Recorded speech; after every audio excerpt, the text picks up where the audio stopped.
Hey everyone, welcome back for another video in which I'm gonna try the 3 new items we just got in the New Year events. They are good, but are they better than other we had before?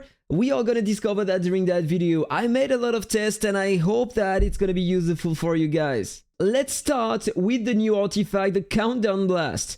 Every 11 seconds after the battle starts, you will get a shield, 16% of max HP, which one ignores PvP reduction and shield breaks, but you need to sacrifice 10% of your current HP, and that ignores the immunity for 3 seconds during which the character and pal cannot use basic attack, combo counter, or active skills. After the shield disappears, your next basic attack will deal 1200% basic attack damage, combo damage, counter damage, 4000% skill damage, and all the damage can crit. But there is already one issue. I don't know if you got it. In fact, it will depend on the class you are using and the skills and stuff you have on your build. If you are using the Monarch and using stuff like that Avian, the Sunshine Bringer, then you want to be controlled really long during the fight, which means that you will be able to launch that attack very fast in battle. But if you are using another class, for example a Dark Lord, then you are not using a Sunshine Bringer, so it's gonna take more time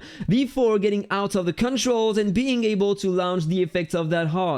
And by the way, if you want to optimize your character, try to have a Sunshine Bringer with the debuff immunity affix, so you will reduce by an extra the control duration on your character. And this is even more important for PvP today because every second does matter a lot.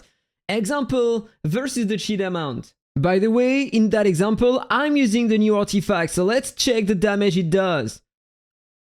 There we go. This is coming from the heart. Impressive, right?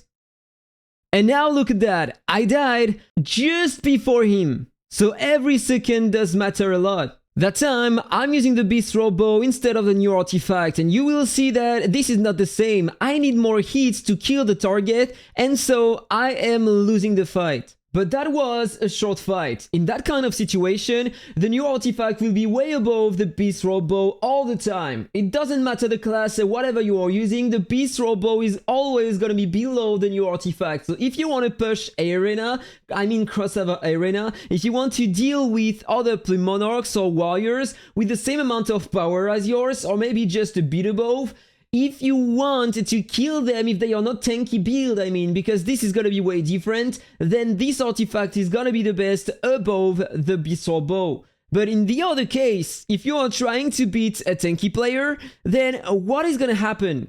In order to find out, I'm gonna use my offensive build with my best gear and the Bistro Bow. So let's see the damage I'm gonna release on that profane in front. Look at that, already half HP, and now it's just a matter of time. Look at his health burning away. Almost done, and I'm able to win the fight after the first 20 seconds. And if you want to know, this is the stats difference between that player and my character. Same fight, same build, but the time, instead of the Bistro Bow, I'm using the new artifact. Do you think that there is going to be a huge difference between the two artifacts? Here, with the Bistro Bow, I don't know if you remember, but the target was already half HP. He is almost full life. This is ridiculous. And now, after the first 20 seconds of the battle, he was already dead using the Bistro Bow.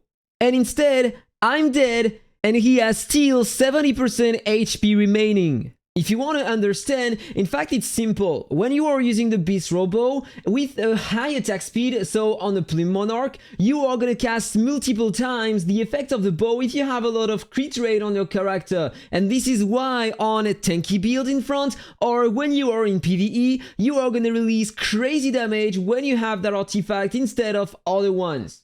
By the way, I also tried that artifact on a tanky build, I mean with my own tanky build versus a Monarch to see if it was efficient or not, so let's find out. So for the first test, I was using the best items I had for a tanky HP regen build, but I replaced my main artifact by the new one, the heart. For now, no trouble to survive, but you will see that all of a sudden, right now, I'm gonna die.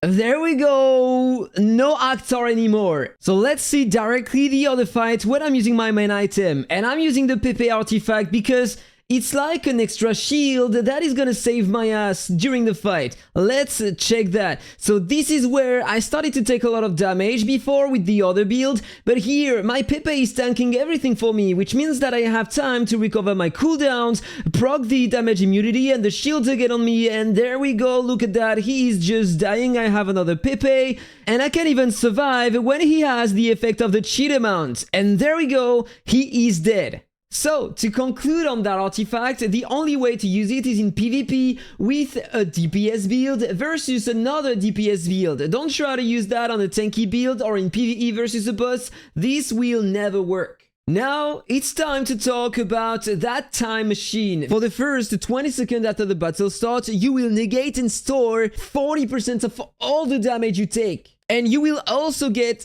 8% more attack, 10% more final crit damage, 10% more final skill crit damage, and 10% more final pal crit damage. After the first 20 seconds of the battle, you will receive an additional 6% of the stored damage, ignoring damage immunity per second for 10 seconds. I also tried it. My analyze is gonna be way faster than before because, you know what, you just have better than this mount. In fact, I was like, oh man, it's gonna nullify 40% of the damage taken. But hey, you have some mounts that are giving to you some shields and reducing the final damage you are taking. You know what mount I'm talking about? Let's find out. On the left, the new mount. On the right, the Nebular Shuttle, with the same tanky build on both sides. So let's check if there is a difference. This is exactly the same player in front, and look at the damage difference. I'm taking less damage on the right with the old mount.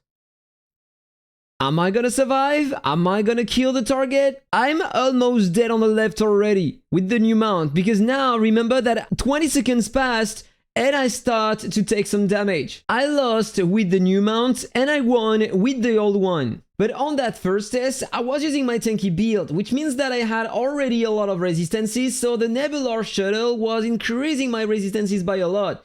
But what about if I use my Plume Monarch with that mount? Let's find out. Same as before, on the left the new mount, on the right the Nebular Shuttle, but that time with my Plume Monarch. Don't blink, it's gonna be fast. I died on the left, but I launched him one time during the fight, and I survived a bit longer on the right. And the same rules are gonna apply for PvE, but if you are on a long fight, you are gonna start losing some health after 20 seconds of the battle, so use the Nebular Shuttle if you want to lower your damage, it's gonna be way better. But what about the new back accessory then? When all enemies have no less than 60% HP, so when they have more than 60% HP, they have all their resistances decreased by 10%. So basic attack damage, skill damage, pal damage, combo and counter damage resistance is lowered by 10%. Otherwise, their attack is reduced by 10%, so when they have less than 60%. This is pretty interesting because after 20 seconds in the battle, all the reduction effects are active. Same as before, the new one on the left, the old one on the right. And you will notice that you have almost the same result, but it's a bit better using the Alien Dimension. And it's very simple to understand because when you check the description, it blocks 30% of the final damage you take, and you are also getting some more attack speed, which helps a lot to deal as well more damage. But to be honest, this one is not that far away from the other one for that kind of fight. But what about a long fight now? Let's see if there is a difference. For once, let's try on the Behemoth. On the left, the Alien Dimension. On the right, the new back accessory. So let's see if there is a difference. Directly at the start of the fight, we can see that I have way more damage using the Alien Dimension back accessory, right? But over time, it's gonna start losing some efficiency. So let's see, maybe the other one is gonna become more efficient.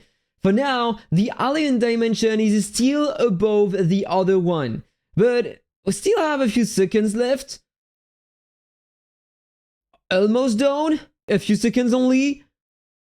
And there we go. This is the final score. Better with the Alien Dimension. But hey, this is not a big difference, right? So guys, that was all for the different tests. Let me know what did you think about all of these. In my case, I'm pretty happy to have the new artifact because now I can be more efficient versus other classes same as mine, so this is better for me in that situation. But I have another build to beat tanky players, and generally I'm switching in PvP, or even though I don't really care, I'm just doing my PvE, and sometimes I try to stay at the same place in PvP, so I'm doing my fights and stuff like that. Let me know what you think about all of these in the comment below. Have a really nice day, guys. See you on the next one. Bye bye.